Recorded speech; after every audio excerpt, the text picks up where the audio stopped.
পাড়ার মেয়ে বউরা যখন একসাথে থাকে কতই না আনন্দ হয়। আর এই আনন্দ শুধু গ্রামেই হয়, যারা শহরে থাকে তারা কখনোই এই আনন্দ বা এই ফিলিংসটা বুঝতে পারবে না। আসসালামু আলাইকুম বন্ধুরা, সবাই কেমন আছেন?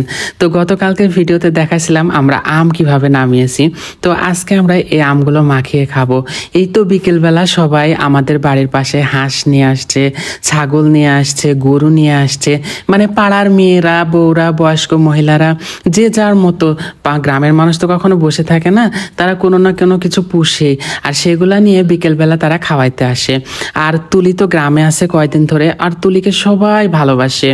আগে যদিও একটু তুলিকে অপছন্দ করতো ভিডিও করতাম বলে, কিন্তু এখন সবাই তুলিকে অনেক ভালোবাসে, সবাই চোখে হারায়। তো আজকে বিকেলবেলা সবাই মিলে আমার বাড়ির পাশে আসছে, এসে যে আমাদের শাক বেছে দিচ্ছে, আর মাঠে যে ছোট ছোট বাচ্চারাও খেলাধুলা করছে, আর সবাই মিলে লাগছে ও তুলি আম্মা খায় খাবো। তো আমি তো আমগুলো আগে সংগ্রহ করে রাখছিলাম, আর সবাই মিলে কেউ আম কুটছে, কেউ ধুচ্ছে, আর এই যে আমাদের মেঘনাপতি আমগুলা কুচি কুচি কুচি কুচি করে কাটে দিচ্ছে। আর আমাদের সালমা রানী এই তো আমগুলাকে অনেক সুন্দর করে মাখাবে, এই জন্য শুকনা মরিচ ভেজে রেখেছিলাম, পাকা তেঁতুল, আর এই তো আমাদের খাঁটি ফ্রেশ সরিষার তেল। যে সরিষার তেলের রান্না এমনিতে স্বাদ হয়, আর কোনো কিছু মাখালে সেটার স্বাদ আর মুখে বলে বোঝানো যাবে না। যদিও আম মাখানোটা আমি কালকে খেয়েছি, কিন্তু আজকে ভিডিওতে ভয়েস দিতে গিয়ে মানে আমার মুখে লালা জমে গেছে। এখন মনে হচ্ছে আবার পাইলে আবার খাবো। সত্যি বলতে আম মাখানোটা এত টেস্টি হয়েছিল।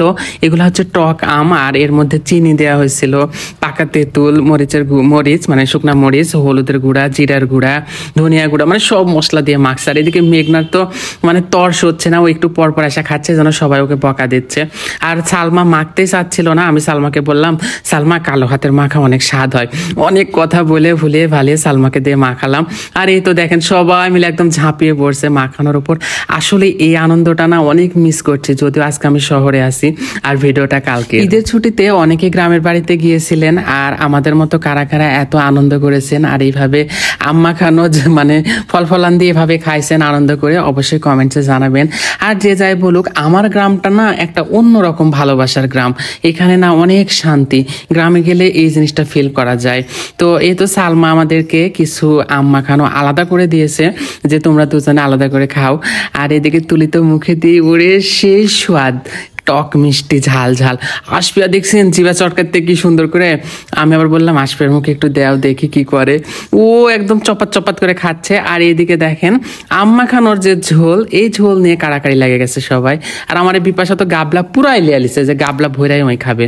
আর এদিকে সব মেয়েরা এই তো হাঁসের বাচ্চা, ছাগল সব কিছু নিয়ে বাড়ির উদ্দেশ্যে রওনা দিয়ে দিছে, সন্ধ্যা লেগে গেছে। আজকের মতো এ পর্যন্তই, সবাই ভালো থাকবেন, আল্লাহ হাফেজ।